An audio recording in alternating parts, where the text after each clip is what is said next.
Simone. Lagiana fazendo o maior sucesso em todo mundo. Esse sucesso poderoso, né, Simone? Muito legal. Tava todo mundo aguardando você aqui, mas agora deu certo. Que bom! Que bom, Legal. que bom. É um prazer estar aqui, você sabe, né? Há quanto tempo que a gente se conhece? Não vamos fazer conta, porque vão descobrir a nossa idade. Mas a gente se conhece há muitos anos. Com certeza, Muitos e muitos verdade. anos, né? Logo que eu cheguei isso aqui, e você nem era jornalista ainda, você já tinha começado a carreira naquela época? Não lembro. Acho que foi logo no início da tua carreira, não foi? Bem no início, é que eu Bem no- trabalhava naquelas vídeos na época, faz tempo. Isso mesmo, nossa! Aí depois que eu comecei Não com conta onde histórias é que de você fazer... trabalhava. Não conta onde você trabalhava. Vou saber quantos anos a gente tem. Mas é verdade, vamos pra frente, vamos pra frente. Vamos pra É isso frente. mesmo, doutora Simone.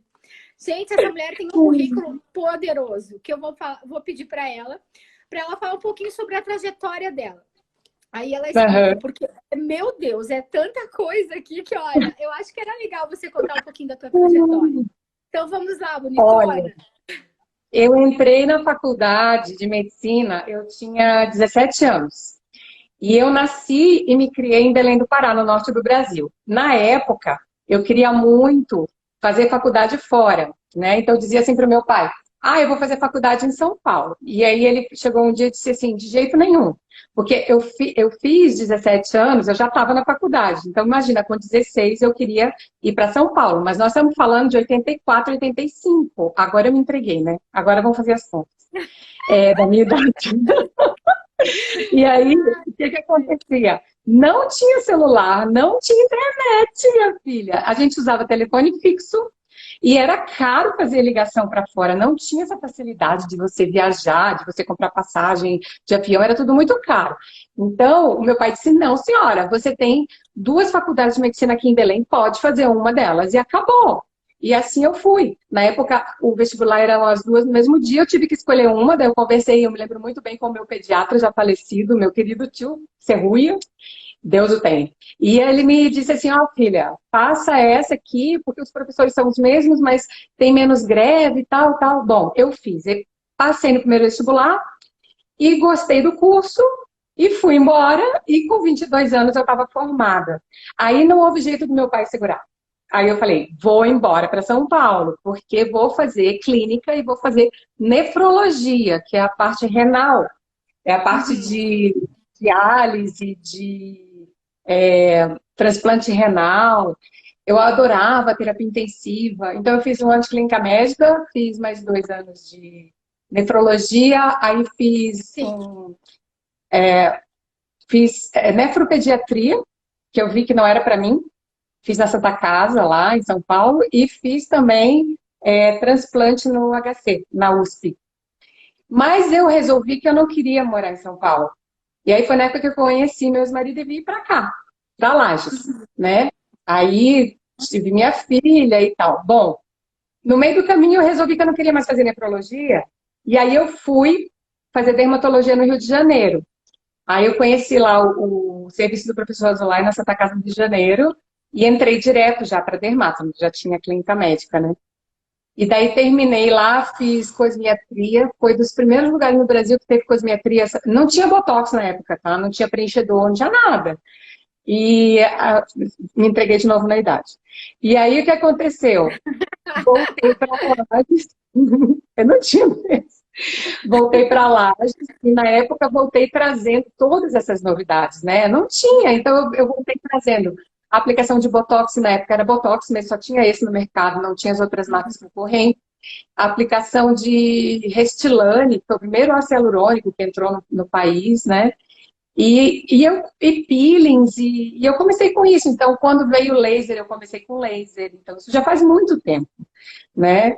E com o passar do tempo, eu fui me interessando pela parte de laser e tecnologias e descobri o rejuvenescimento genital feminino, que eu digo que é a menina dos olhos. Eu tenho paixão, né? É uma tecnologia que entrega uma qualidade de vida muito grande para as mulheres, com melhora da vida sexual e principalmente as mulheres pós-menopausa. Elas têm problemas que vão acontecendo e que a gente tem como resolver hoje em dia, graças a Deus. Não precisa mais sofrer.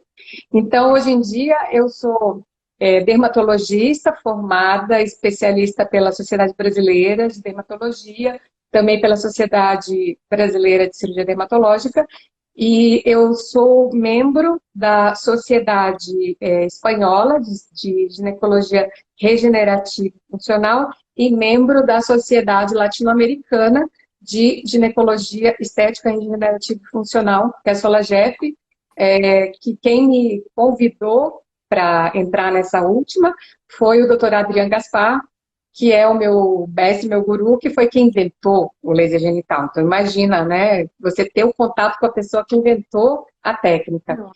E com ele também eu comecei a estudar longevidade saudável, que é uma coisa que é uma visão mais integrativa da medicina e que torna... faz com que a gente entregue para o paciente, para mim, para minha família, para todos. Eu fui buscar para mim, na verdade. Cheguei numa determinada fase da vida que eu preciso conhecer um pouquinho mais de algumas coisas que me apoiam a envelhecer de maneira mais saudável, com mais qualidade. Porque eu quero ser aquela velhinha muito linda, muito chique, que continua ativa, entendeu? Eu não quero ficar andando em cadeira de rodas, não, pelo amor de Deus, entendeu? Então, fui fazer esse curso de longevidade saudável ano passado em Mendoza, que é uma cidade maravilhosa, e conheci um monte de gente muito legal, fizemos amizades, enfim. Estou estudando muito isso agora, essa parte de medicina integrativa, longevidade saudável, suplementação, orientação dietética, sistema imune. E daí eu estou tentando juntar tudo isso na dermatologia e também nesse tratamento para as mulheres que eu ofereço, né? Então, assim, rapidamente, um pouquinho da vida de quem quase não gosta de estudar. Eu adoro estudar, eu sou muito curiosa. Mas me conte alguma coisa, Simone. E os congressos que você participou, nossa, e agora? Então, os nossos congressos, eu digo que a dermatologia ela é uma especialidade muito legal, porque a gente acaba tendo congressos em lugares lindos, né? E a gente acaba conhecendo. Então, ano passado foi um ano que eu viajei muito. Começou no início do ano com o congresso em Paris, que é só de medicina estética, e que é o INCAS, né? Um congresso que todo ano acontece em Paris, eu fui ano passado. E aí é um congresso imenso, com assim, tipo, 25 mil pessoas e vários andares de congresso, e você tem que escolher o que você vai assistir, de tanta coisa acontecendo ao mesmo tempo. E algumas palestras, tinha uma palestra lá que eu lembro que eu queria assistir de ginecologia regenerativa e funcional, e na porta me disseram assim, você fala russo? Isso em inglês, né? Aí eu, não. É porque não tem tradução simultânea. As palestras são em russo. Eu, ok. Vamos embora, não vou entender nada, né? Então eu ficava naquelas onde tinham, ou falavam inglês, ou os franceses falando inglês, meu Deus do céu, pense numa coisa difícil. Nossa. Então os franceses falam inglês, e você tem que entender o que eles estão falando. Então todo aquele francês. Enfim, foi o INCAS, aí logo depois houve um curso em Madrid, lá na Sociedade Espanhola, de ginecologia regenerativa e funcional. Depois eu fui para Milão num congresso de dermatologia mundial, onde eu apresentei um trabalho de laser genital. E depois houve os congressos brasileiros, né? O congresso em abril, o congresso de cirurgia dermatológica, onde eu dei aula de laser genital, e depois o congresso brasileiro em setembro, onde eu dei aula novamente de laser. E o congresso da plataforma que eu trabalho também, que existe todo ano, que eu dei aula também de laser genital. E fechei com chave de ouro no de cosmetria e laser, que é um evento muito legal, que eu gosto muito, ano passado. E esse ano, antes da quarentena começar, eu ainda dei aula no de cosmetria e laser, que foi no início do ano, esse ano. Ainda dei aula em março. Esse congresso foi onde? Em São Paulo. Depois foi o fechamento geral, né, da quarentena, e agora os nossos congressos, eles foram todos postergados para 2021, e nós estamos tendo muita aula online. Nossa, muita. Tem que escolher o que a gente vai assistir, de tanta coisa que tem. Muito legal. Legal. Antes de a gente começar o nosso tema, eu só vou cumprimentar algumas pessoas que entraram aqui. que é a colunista Tá. social de Gramado, a Aline, a doutora Mônica, sua cliente VIP, nossa Beijo, Mônica, Mônica. a minha Dinda maravilhosa, a Michele, a Andréia Amarante, e são Oi, muitos Andréia. convidados aqui, ó. Muitos Aham. convidados fantásticos aqui. Sejam muito bem-vindos, pessoal. E assim, e vocês que quiserem convidar algumas pessoas que querem para assistir essa live, é só apertar nessa flechinha aqui e enviar. Ok? Então vamos começar, né, doutora Simone? Agora a aula é com Vamos, você. você que A gente manda. vai falar sobre os cuidados essenciais com o corpo e a mente durante essa pandemia. Sim. Como que está sendo para Então, vocês e para a área médica também, né? sim. Primeira coisa que, assim, a nossa geração nunca havia passado por uma pandemia, né? Para quem não sabe, talvez todos que estejam presentes já saibam, porque tem se falado muito nesses termos, mas eu lembro quando eu estava na faculdade, bem no início da faculdade, tem uma matéria que se chama estatística, e ela é uma matéria mais chata, mas enfim, é necessário. E lá a gente estudava o que é uma endemia, uma epidemia, uma pandemia. Mas na época, imagina, bem novinha, uns 17, 18 anos, eu nem imaginava como seria uma pandemia. Então, a endemia é quando você tem aquela doença ocorrendo sempre ali um pouquinho. Por exemplo, resfriado. A gente sempre vai ter resfriado por aí. A epidemia é quando você tem um aumento dos casos em algum momento. Por exemplo, a epidemia de gripe que acontece no inverno. E a pandemia é isso no mundo inteiro ao mesmo tempo. Então, a pandemia do Covid, da Covid que a gente está tendo, a nossa geração nunca tinha passado por uma pandemia. A gente não tinha noção do que era esse isolamento social, a quarentena. Quer dizer, a gente acabou tendo que tomar algumas medidas drásticas, como se a gente estivesse em guerra, mas a gente não estava em guerra. E nós podemos falar sobre vários aspectos, mas o que a gente está falando agora mais de mente, as alterações, o impacto emocional, o impacto mental é enorme, tanto nos profissionais de saúde, os que estão na linha de frente mais, né? Por exemplo, eu não estou na linha de frente, eu estou no meu consultório. Os que estão na linha de frente atendendo em pronto-socorro, ou na UPA, ou na UTI, ou nas enfermarias, onde tem sabidamente um paciente com a doença, o impacto emocional é muito grande. Você tem que pensar, médicos, enfermeiros, fisioterapeutas, os profissionais que estão ali, que não são da saúde diretamente, que estão na limpeza. Então, todo esse povo vai sofrer muito o impacto de estar nesse cuidado. E a população em geral também, porque a população tem muitas mudanças, que é essa história do isolamento, da quarentena. Então, você tem a restrição de uma quarentena em massa, quer dizer, todo mundo está dentro de casa ao mesmo tempo. Ninguém mais sai de casa.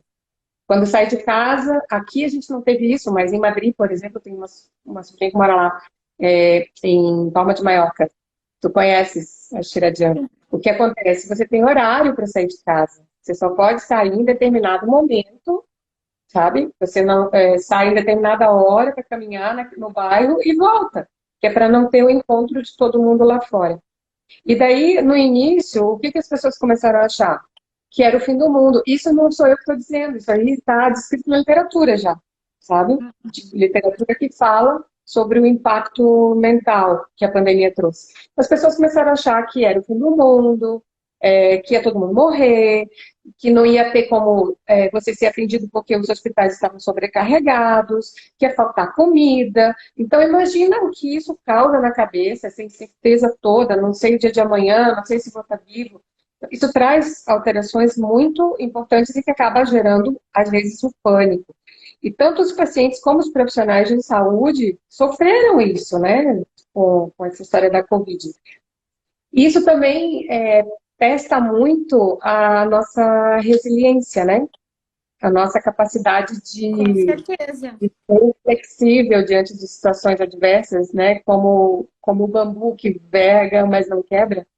Então, isso testa muito a nossa resiliência pessoal, a resiliência de quem está ali na frente atendendo, a resiliência dos hospitais também. Então, é uma coisa bem complexa analisar do ponto de vista emocional, né?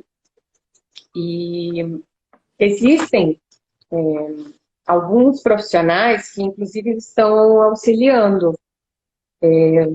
Muitas pessoas precisam de atendimento psicológico, emocional, porque perderam alguém, né? Estão fazendo luto, ou porque ficaram doentes.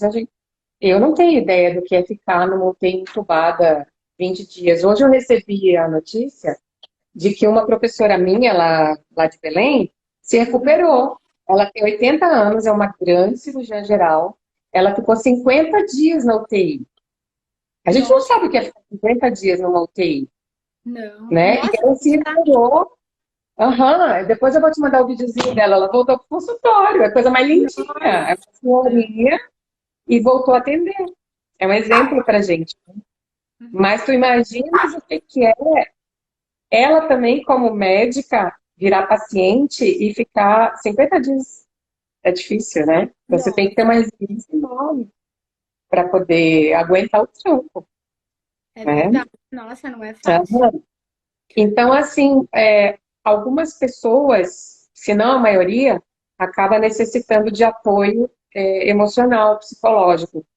Existem alguns grupos que foram formados para dar apoio. Alguns psicólogos se reuniram e você consegue apoio para uma situação pontual, assim, como se fosse um atendimento hospitalar, que você está internado, o médico vai, atende você e você recebe alta, né?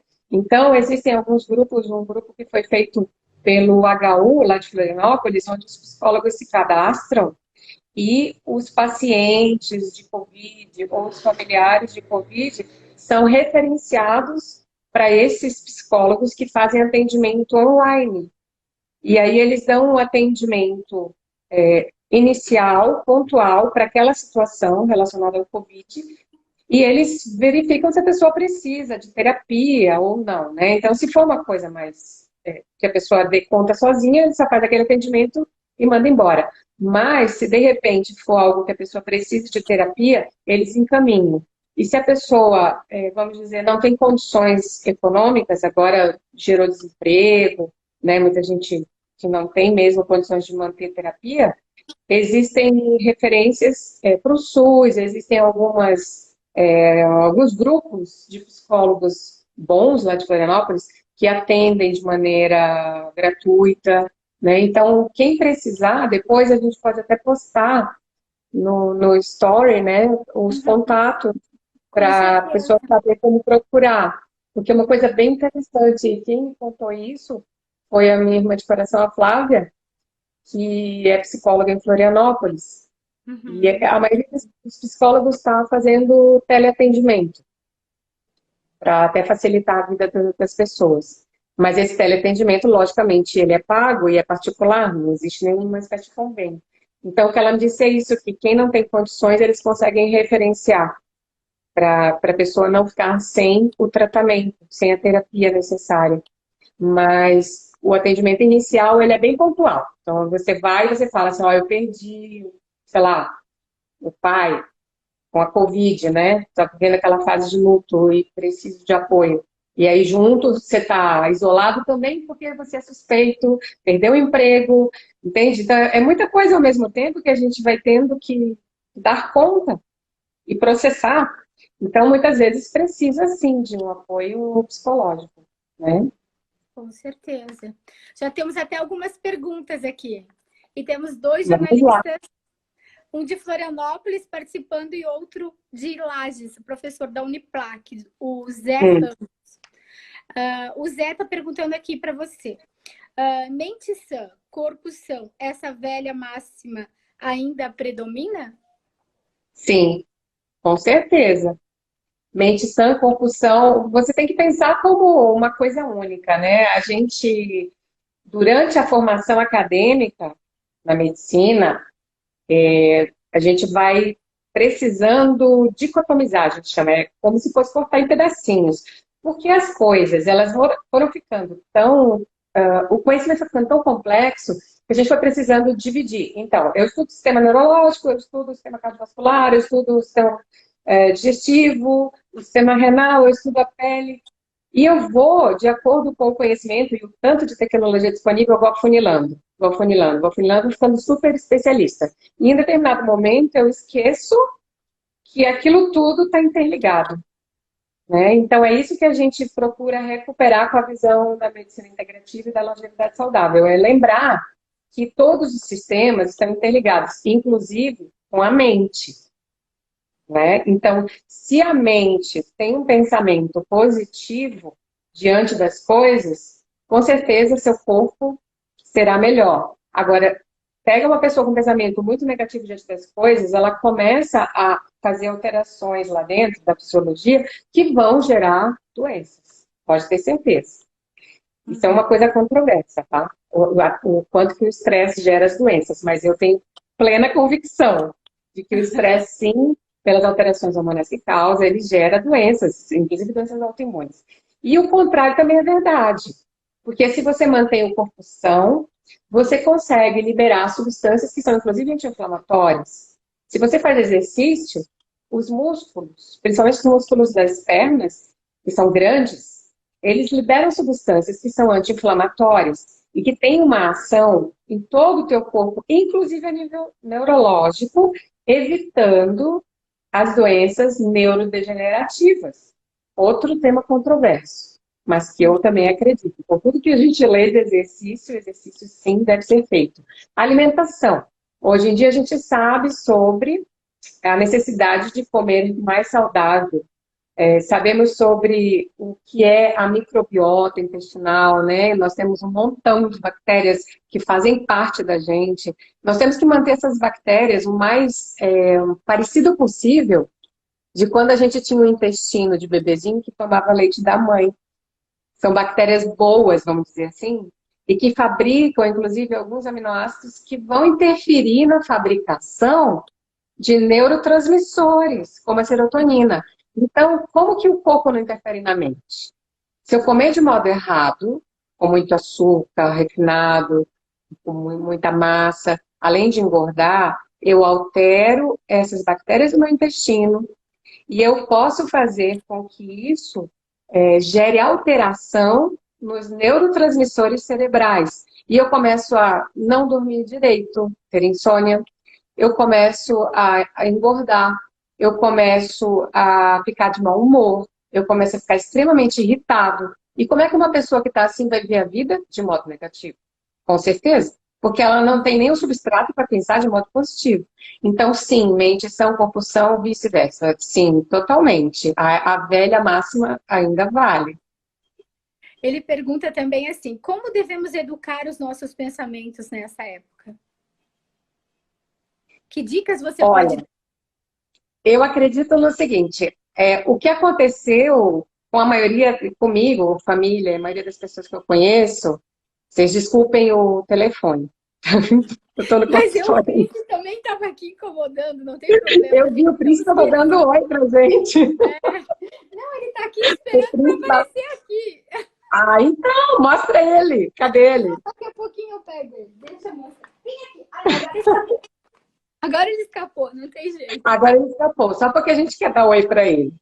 A gente sabe quem é o Príncipe. Ele fez bastante bagunça, mas tudo bem. O príncipe é o filhote da Cala, né? É o cachorrinho, é o Lulu. Então, ele é uma figura. Então assim, ó, acredito que muito do que eu conversei com as pessoas, a gente acaba entrando muito numa de se desesperar, né? Durante essa quarentena. De ficar nessa incerteza, não sei o que vai acontecer, não sei como é que eu vou trabalhar, não sei como é que eu vou pagar minhas contas, o dinheiro está acabando, as contas continuam, não sei como eu vou pagar meus funcionários, será que eu vou ter que abrir falência? Será que nós vamos voltar a trabalhar? Eu comprei um monte, eu comprei um monte de material, tenho que pagar um monte de dinheiro e o dinheiro está acabando, o material está ali, o material vai vencer e o que eu vou fazer? Né? Então eu vi que eu comecei, por exemplo, a entrar no auto-ataque, que é o que muita gente fez também. Eu me dei conta que de repente eu estava assim, mas você foi burra mesmo, né? Por que você comprou tanto material? Como é que eu ia adivinhar? Né? Aí eu me dei conta, eu falei, gente, pelo amor de Deus, fazia anos que eu não me xingava, Porque eu acho que a pior coisa que você pode fazer é você mesmo se xingar, né? Porque se você me xinga, eu ainda revido, mas se eu me xingo, não tem ninguém para revidar, né? tem ninguém para me proteger de mim mesma. Então, eu comecei a pedir ajuda, né? Eu faço terapia há muitos anos e eu recomendo, né? A Miriam é minha terapeuta, é uma pessoa fantástica, uma profissional sensacional. Eu faço e isso me apoia muito. A gente está fazendo por teleconsulta também. E o que eu fiz também, eu fui participar de algumas encontros de autoajuda com a Shira Dian e com a Jamissara, que você conhece, que são minhas sobrinhas do coração, né? Sim, eu já até gravei com a Shiradia já. Então, e fazer reiki com a Bia. Então, assim, você vai por tudo que você tem de apoio Sim. para acabar com essa história de autoataque, de pânico e de estresse. E esse diálogo interno que a gente tem, ele é massacrante, porque ele não para, se a gente não conseguir parar ele. E daí, tipo, o que você vai fazer? Bom, você pode meditar. Aí eu vou te dizer, do jeito que eu estava, parar e meditar estava sendo um desafio. Então, o mais fácil para mim seria o quê? Ah, eu vou sair para correr, não dava. Eu vou pegar uma bicicleta, não dava. Então, o que elas me sugeriram? Olha, vamos fazer banhos relaxantes, vamos fazer banho de sal grosso, e depois jogar uma aguinha com... faz um chazinho com flores, né? Com pétalas de rosa. Também. Porque era uma coisa assim, mais para tipo, vamos adoçar a vida, vamos. Na verdade, o que a gente estava precisando? O que eu estava precisando e as pessoas que estavam junto comigo também estavam precisando? Colo. Colo de mãe. Não podia ir nem na minha mãe pedir colo. Mãe, eu quero chorar um pouco. Esse é o pior, né? Não podia nem pedir colo, não dava. Não podia nem pedir colo. Né? Não podia. Então, o negócio era o quê? Era eu mesma dar um jeito de me dar colo. Né? Então, olha, tenta voltar para a rotina, né? Dicas que eu recebi da psicóloga também. Tenta voltar para a tua rotina dentro do possível. Tenta dormir de maneira adequada, porque aí acabou que a gente começou a virar à noite, né? E dormir de dia e saiu da rotina. Tenta comer no horário adequado. E procurei, sério mesmo, para de comer porcaria e volta a comer o que é saudável. Então eu comecei a perceber quando eu estava melhorando, o quanto que eu conseguia resgatar e comer melhor, né? Mas em geral, Então, nessa pandemia, todo mundo engordou. sim, todo mundo, não tem. Eu Eu aprendi acho até a fazer uns difícil, bolinhos aqui, mas não teve escapatória. porque quem foi aprender a cozinhar também foi aprender a cozinhar gordice. É, bem isso, tudo, né? Com certeza. O sem glúten, meu Deus, não dá. Não, você não vai fazer low carb, você vai fazer bolo de chocolate com calda de chocolate, né? Cara, não dá pra sair, não dá pra viajar, não dá pra ir ali, não dá pra nada. A única coisa que é legal é tomar um cafezinho com um bolinho, fica bem gostoso. Então, isso tem explicação, né? Neurocientífica. Porque o doce, ele vai estimular a liberação de serotonina, de endorfina, e daí ele te dá aquela sensação de prazer temporária. É por isso que a gente corre pro chocolate, pro doce. Com certeza. Né? Mas eu digo para os pacientes, olha, à medida que você se sentir mais tranquilo e voltar, né, conseguir se sentir mais centrado, o problema não é comer o bolo de chocolate às vezes, o problema é o bolo de chocolate todo santo dia. Uma Então, vez uma e vez ou outra, outra, né? tudo bem, mas todo dia não. Todo dia a gente realmente precisa comer melhor. Verdura, fruta, tudo aquilo que a mãe da gente sempre diz pra gente comer. Essa Né? médica boa dá dica pra tudo. Olha só que gostoso.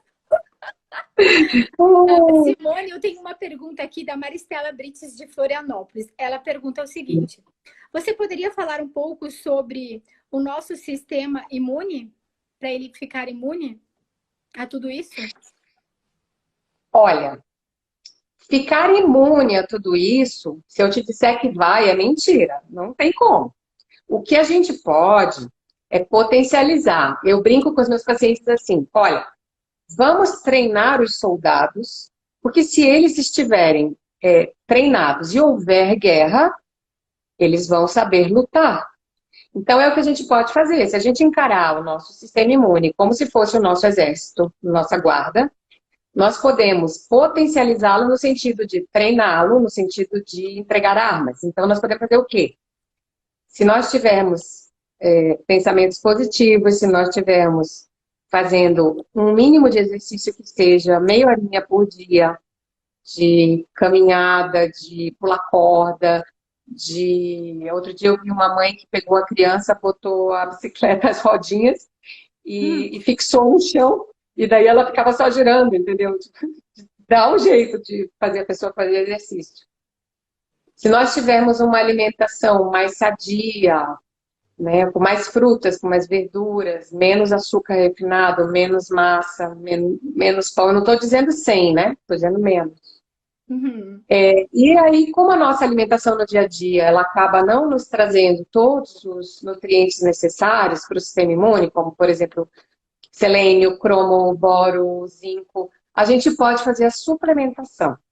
Tá? Então, a gente pode oferecer para o nosso sistema imune minerais, vitaminas, que são extremamente necessários para que ele funcione de maneira mais adequada.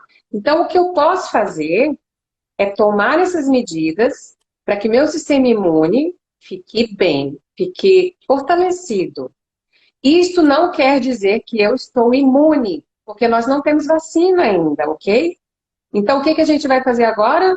Continuar na quarentena, continuar lavando as mãos, passando álcool gel, usando a máscara, porque já está mais que provado que se eu estou de máscara e você está de máscara, a chance de a gente passar o vírus um para o outro é muito pequena, tá? Agora, se eu estou contaminada e estou sem máscara, se você está sem máscara, foi.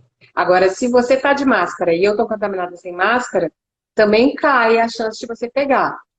Mas o ideal é... E se eu estou contaminada e boto a máscara, a chance de passar também diminui. Mas o certo mesmo é o quê? Máscara em mim, máscara em você. Por quê? A gente não sabe quem está contaminado. E tem outra. 80% fica assintomático. Ou seja, não dá nem para saber que a pessoa tá. Ela tem uma carga viral pequena em relação a quem está com a doença aberta, mas ela tem. Então, não tem como dizer que a gente vai ficar imune antes da vacina, tá? E a vacina vai demorar, gente. Não é assim fazer vacina. Depois que a gente tiver a vacina pronta, vamos supor, um pesquisador brasileiro da Fiocruz descobriu, tomara, né? A gente está torcendo para ser um brasileiro, mas enfim. Vamos supor, alguém descobriu. Pensem que tem que pegar essa vacina e replicar, não é? Quantos milhões de pessoas na face da Terra vão necessitar da vacina? Quantas doses serão necessárias? Qual será o tempo necessário para a fabricação da vacina para todo o mundo? Gente, é muito tempo. Então, até que eles consigam uma vacina que seja realmente eficaz, não é só fabricar, ela tem que funcionar nos testes. Eles estão testando em humanos, em vários lugares, mas ela tem que funcionar, a gente não sabe se funciona. Aí vamos supor que ela funcione. Aí eles têm que replicar, tem que ter um monte de coisa para fabricar e depois dispensar para os lugares e depois aplicar nas pessoas e esperar que o sistema imune delas dê retorno para elas ficarem imunes. Então, bota tempo nisso. Bota tempo nisso, eu não sei quanto tempo não, mas os entendidos falam pelo menos 1 ano e meio para frente. Quem dera fosse antes. Tá? Quem dera. O que eu estou dizendo para os meus pacientes e para minha família é o seguinte, gente, até o final do ano, com certeza, nós vamos continuar com os mesmos cuidados de segurança, vamos dizer assim. Depois eu não sei. Que é para não se estressarem muito, entendeu? Sim. Porque senão você fala assim, meu Deus, quanto tempo, o resto da vida? Eu não sei. Nossa, uma mulher belíssima. Eu vou ficar com essa pandemia a vida toda, daí não, né? Não, e quanto que é o resto da vida? Quanto que é a vida toda? A gente não sabe quanto tempo vai viver, não é verdade? Verdade. Então, assim, ó, não se estresse. Até o final do ano você vai cuidar. Depois eu não sei, a gente vê. Vamos conversando, vamos fazer. Vamos conversando. Temos uma pergunta aqui da Ingrid. Ela fala assim, doutora Simone, como está a pele em relação às emoções? Eu não estou vendo direito aqui. Olha, em relação às emoções, eu tenho visto muita dermatite seborreica, exacerbação de algumas doenças que a gente sabe que pioram com o emocional deles, como psoríase. Agora, o que tem chamado a atenção que eu nem sei te dizer o quanto que é relacionado à emoção, o quanto que é relacionado à alimentação, é que eu tenho visto muita acne. Muita. Inclusive, eu tô com uma aqui que nem com aquelas pomadinhas que você me deu não sara. Não sara. É o bolo de chocolate. Olha, não é o chocolate não, tá? O chocolate não tem problema. O Eu vou problema é o fazer um e açúcar. vou te levar de presente. Pra você ver que bom que é. É de uma Ó, blogueira bem famosa. Quase que eu vou passar a receita aqui, porque tá todo mundo pedindo qualquer hora. isso, fácil. Então, o que acontece? Essa acne, eu acredito que ela tenha uma relação direta com essa alimentação que a gente está tendo agora na quarentena, que está muito fora do que a gente comia antes. A gente está comendo muito mais doce, muito mais açúcar, certo? Do que antes. Então, todos os pacientes que vêm, eu sempre pergunto, como é que está a tua alimentação agora? Como é que está o exercício? Como é que está o sono, né? Pô, tá todo mundo fora dos eixos, vamos dizer assim. E quem Sim, sabe que não está, todo mundo fora dos eixos, tá todo. é. Então, acredito que sim, tem a ver com a emoção, mas tem muito a ver com a alimentação também. Essas mudanças todas. Tem visto muita acne, muita queda de cabelo, né? Mas a acne tem chamado a atenção. Muita, muita Legal. mesmo. Tá, tem uma pergunta aqui de Florianópolis, da jornalista Maristela Brits. Qual o momento que a mulher deve iniciar um tratamento para a pele? Se ela tivesse sido criada pela minha avó, a mãe da minha mãe, ela disse, a minha avó diria sempre. Minha avó diria sempre, né? Desde que nasceu. Olha, eu acho que a gente precisa ir orientando as meninas. Hoje em dia, a gente vai orientando o uso do filtro solar, né? Mesmo quando são pequenos, existem filtros solares que são mais indicados para as crianças. E, em geral, a mulher começa o tratamento ali na adolescência, em geral, né? Quando ela desperta o lado feminino, desperta a vaidade, aí ela mesma começa já a procurar um sabonetinho, um cremezinho, um filtro solar, uma máscara, alguma coisa. Geralmente, nessa idade, se tiver acne, precisa de produtos específicos.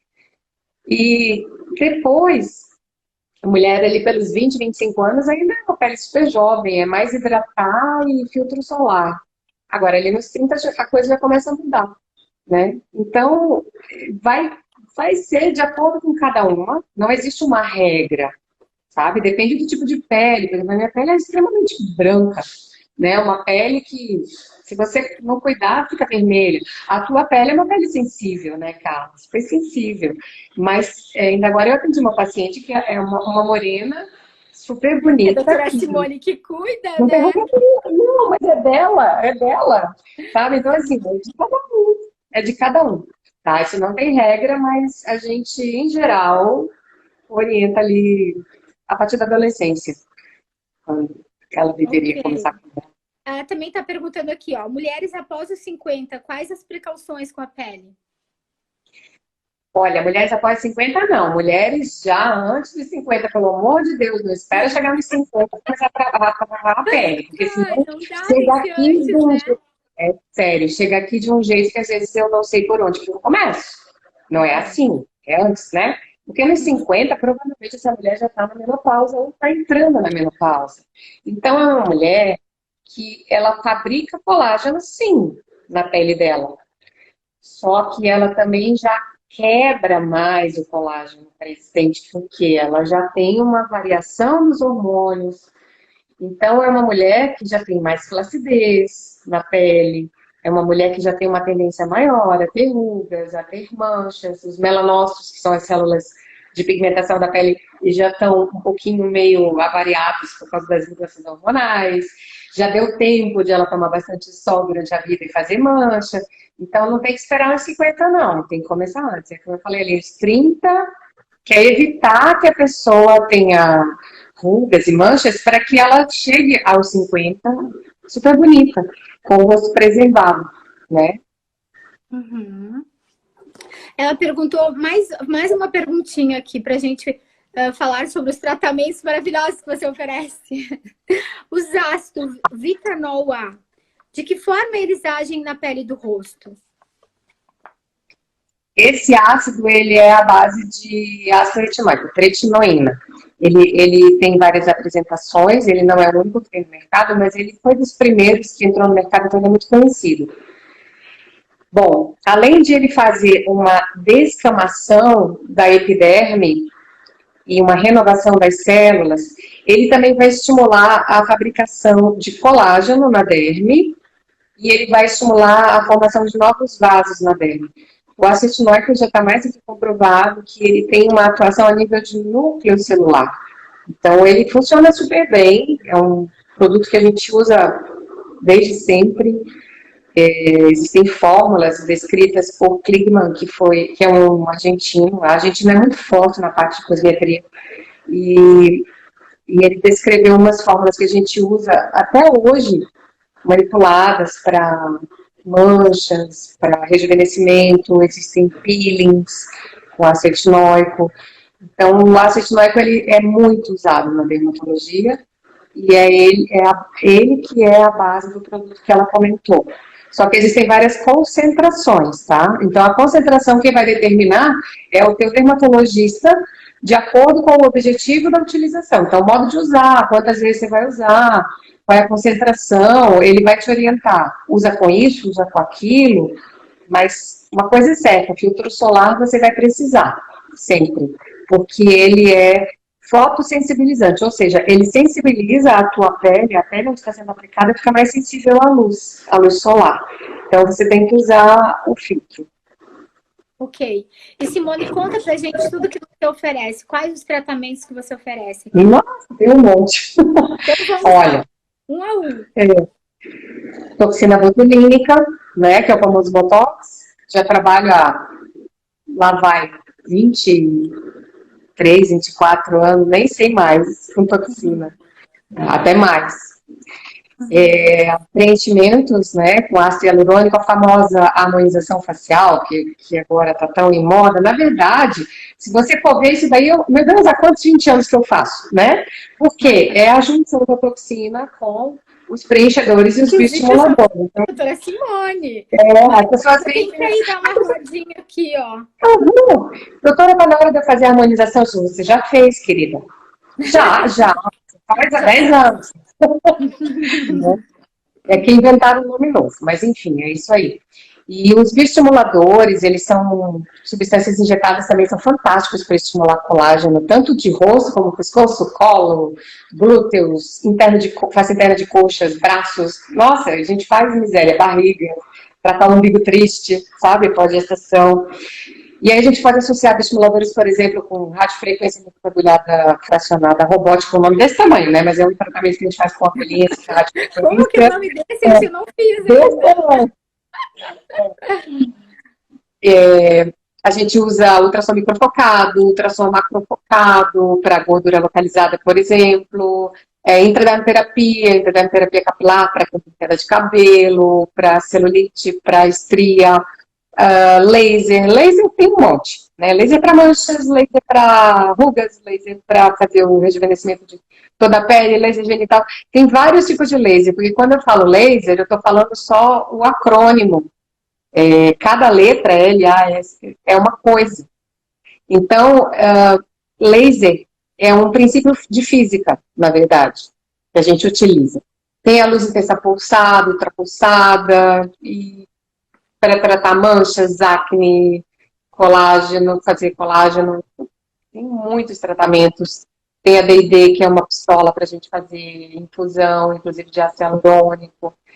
Tem tanta coisa que precisaria realmente que a pessoa viesse e faz a sua queixa e aí eu vejo o que a gente pode, né? Olha, a gente pode tratar com A, B e C e daí nós vamos ver o que é mais viável para aquela pessoa, até em termos econômicos também. Eu costumo dizer, eu costumo ver o que a pessoa consegue se beneficiar gastando menos, porque eu quero que ela faça o tratamento, que ela fique contente, fique feliz, e que ela faça de novo, que ela volte para fazer outras vezes, né? Então, eu costumo sempre cobrar dentro da nossa realidade, a gente mora numa cidade pequena, e sempre conversar com o paciente isso, para ver o que ele consegue gastar sem que fique extremamente oneroso para ele, para que ele possa fazer e que dê certo para ele, entende? Que ele saia feliz, né? Que eu acho que o que realiza mais a gente é ver a pessoa feliz. Ai, doutora, tô tão faceira, olha meu rosto como tá, sabe? Isso é o que mais me deixa contente. Imagina, nossa, depois que eu fui. Não, eu só faço com a Simone, né? Mas assim, enquanto eu não vou lá, doutora Simone, ai, quase morri com essa dor. Mas nossa, depois melhorou, né? Tá bem bonita. Tá bem bonita mesmo. Obrigada. Mas doutora Simone também está me perguntando aqui sobre os colágenos. O de tomar ou o quê? É, O de tomar? De tomar. Que Olha, você o indica que colágeno realmente é bom, né? o colágeno, para ele funcionar sendo tomado, ele precisa ser hidrolisado. Por quê? O colágeno em si, a história é até engraçada. Em 2014 eu fui fazer uma pós-graduação em nutrologia. Eu não sou nutróloga porque eu não tenho título de especialista, mas eu fiz a pós-graduação. E eu conheci a doutora Marcela Garcês, que é uma nutróloga fantástica, lá de Curitiba, que foi a minha professora orientadora da minha monografia na pós-graduação. E ela falava, foi a primeira pessoa que falou a mesma língua que eu, porque eu dizia assim, mas essa molécula do colágeno é tão grande, como é que ela vai ser absorvida? E nunca ninguém tinha me dado a resposta. Vinham me oferecer os colágenos e eu disse assim, tá, mas como que é a absorção desse negócio aí? Me traz trabalho. E ninguém me trazia, porque não tinha. E de repente ela falou para mim na aula assim, eu também não acreditava, até que eu conheci o colágeno hidrolisado. Eu falei, opa, alguém fala a minha língua. E eu comecei a trocar ideias com ela, e hoje em dia a gente tem uma amizade muito legal, ela é fantástica, maravilhosa. E ela me ensinou assim, ó, o colágeno para funcionar, ele tem que ser hidrolisado. Ele é uma molécula imensa, então ele é quebrado em pedacinhos. O colágeno que a gente usa no dia a dia, que a gente compra, geralmente no Brasil, ele é de origem bovina. Ele também pode ser de origem dos tendões das galinhas, pode ser de origem marinha, que são geralmente os colágenos que vêm de fora, europeus. E pode ser de origem suína. Existem alguns trabalhos dizendo assim, esse daqui parece um pouquinho melhor e tal, mas no final das contas, o que nós temos no dia a dia, geralmente é de origem bovina. A não ser na Europa, onde eles têm muito medo da síndrome da vaca louca, então lá não entra nada de colágeno de origem bovina, só entra colágeno de origem marinha. Então, tudo que a gente comprar que seja importado de colágeno, você pode ler atrás de origem marinha. Existem 2 patentes, eu não vou ficar falando para não fazer propaganda, não ganho nada para fazer. Mas enfim, existem 2 patentes. Pode falar. Você pode falar. Tem 2 patentes. A Peptan e a Verisol, elas são 2 patentes que têm estudos dizendo que realmente é hidrolisado e tem estudo mostrando que você toma, depois de tanto tempo, tem determinada carga lá no sangue e tal. E como é que esse tal desse colágeno hidrolisado funciona? Ele é quebrado em laboratório em pequenos pedaços para que a gente possa tomar ele e absorver no estômago. Aí ele passa para o sangue e do sangue ele vai na corrente sanguínea e ele vai encontrar os lugares aonde ele tem que ligar, que são os fibroblastos, são as células que fazem colágeno. A gente tem fibroblasto em vários lugares. Só para vocês terem ideia, a gente tem uns 28 tipos de colágeno no corpo. O que a gente tem em maior quantidade é o tipo 1, o tipo 2, tem um pouco do tipo 3, que predomina na vida fetal, o tipo 4, que tem na pele, e o tipo 5, que tem na região genital. E os outros a gente vai ter um percentual menor. Mas tem que pensar que quando ele chega no sangue, ele vai circular, e quem tem preferência de receber o colágeno para fazer a matriz extracelular são os órgãos vitais. Então a gente tem coração, pulmão, rim, cérebro, vasos sanguíneos. A pele, as cartilagens, elas são, nessa ordem, elas são das últimas que recebem os peptídeos de colágeno. Porque tem muito mais importância você ter uma matriz que segure as células bem boa no seu coração e no seu cérebro do que na sua pele. Entende? Então, a natureza, ela faz tudo que tem que ser feito. E ela diz assim, ó, a pele recebe por último. Porque se você estiver enrugada e tiver um coração bom, você vive. Se estiver enrugado, tiver um cérebro bom, você pensa. Mas se você tiver uma cara lisa e tiver coração pifado e o cérebro com Alzheimer, fica difícil. Não, entendeu? Gente, ela vai estar uma vez por mês aqui dando umas aulinhas de dicas pra gente. Ela é ótima, ela dá aula de tudo. Então, assim, ó, Esses peptídeos de colágeno, eles chegam, por exemplo, vou falar de pele, né? Já que eu sou dermato. Eles chegam lá na pele, aí eu perguntava sempre assim, tá, e como é que ele vai saber? Onde é que ele tem que se ligar? Porque ele vai chegar lá no sangue, vai encontrar a pele e vai dizer, oi? Como é que ele vai saber? Entendeu? E daí eu fui fazer a monografia com a doutora Marcela e aprendi. Existem receptores, você tem que pensar como se fosse tomada e plug. Existem receptores específicos para aqueles peptídeos de colágeno lá no fibroblasto da derme. Quando ele liga naquela célula, a célula faz o colágeno necessário. Aí vem algum representante de laboratório e diz assim para mim, doutora, esse colágeno aqui, ele é melhor, porque esse colágeno aqui, ele é o tipo 1. Então, a senhora vai dar para o seu paciente, ele vai fazer colágeno tipo 1. Eu,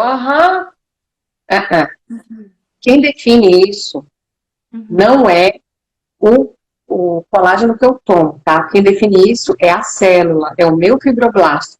Se o peptídeo de colágeno chegar no fibroblasto da derme, da pele, ele sabe por genética que ele precisa fazer mais colágeno tipo 1 e tipo 3 e acabou. Se o meu peptídeo chegar no fibroblasto da minha cartilagem, do meu tendão, ele sabe que ali predomina colágeno tipo 2. E tudo isso vai acontecer através de reações genéticas na célula. Então, não é o colágeno que eu estou dando para o meu paciente que vai determinar, entende? É a célula que sabe o que tem que fazer. Eu só preciso dar para ela. Sempre lembrando que vai girar esse colágeno no corpo inteiro. E aí, a gente tem também um outro detalhe, que além de ser hidrolisado de boa qualidade, tem a quantidade de peso corporal. Então, em geral, para uma pessoa de 70 quilos, a gente manda tomar entre 10 e 12 gramas de colágeno hidrolisado por dia. Aí você tem que olhar lá, no negocinho que você está comprando, você vai lá atrás e lê o rótulo. A minha filha que deve estar assistindo a gente vai dizer assim, lá vai ela falar de ler rótulo, porque ela tem pavor de ir no mercado comigo que eu leio rótulo de tudo. Mas eu digo para ela que eu aprendi, beijo Duda, eu aprendi com ela a ler rótulo, sabe por quê, Carla? Porque quando ela era pequena, ela tinha muitos problemas de alergia alimentar e eu tinha que ficar catando nos rótulos se não tinha coisa que ela não pudesse comer, entendeu? Então eu passava, assim, 3 horas no supermercado lendo. Porque hoje em dia é obrigatório que venha escrito alérgicos, atenção, contém derivados de leite, contém traços de tal coisa, né? Amêndoas e tal. Mas antigamente não. Não é que ela é velha, não, é porque isso daí é recente, de ser obrigatório colocar no rótulo. E aí eu aprendi a ler. Então o que as pessoas têm que ver? Elas têm que ler lá atrás, no rótulozinho do potinho que elas estão comprando, do envelope e tal, quanto que tem de proteínas por dose.